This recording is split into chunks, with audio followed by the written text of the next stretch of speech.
you. While many students are still sleeping in this morning, it's back to school for 494 students at St. Francis School.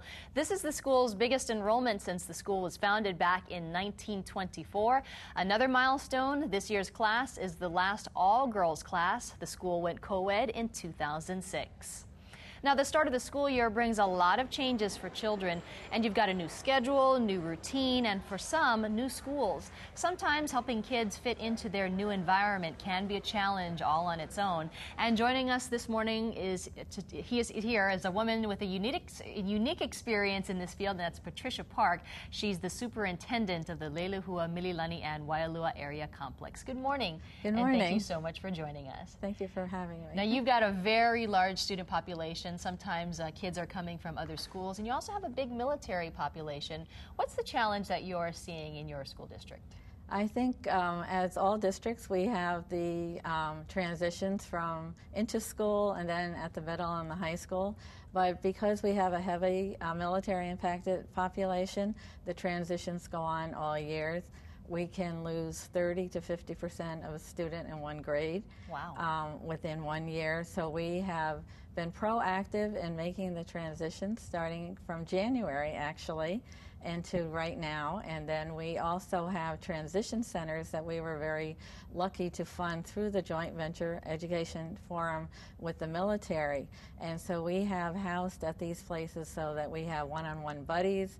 We have orientation week all going on. Mm-hmm. We have where they acclimate into the classroom. And then we also do the transitions because they do leave in the middle of the year. We also transition them to their next school. So that has been one of the biggest changes for our area. What about for the students who are not transitioning and they're just seeing other students come and go, and you know, they could be their friends, and all of a sudden they got to go and they've just lost their best friend? And what's very good now with the internet and the web and email, that has really helped them to maintain those friendships. And we really do make an effort to help them retain those friendships. And what's also interesting, maybe in about 3 or 4 years, they may be returning.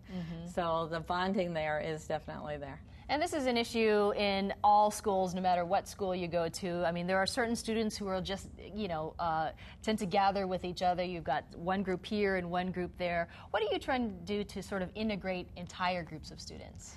Within the classroom itself and also within the school, we do a lot of hands-on activities. We do a lot of inclusion activities, meaning they have to collaborate and partner with each other.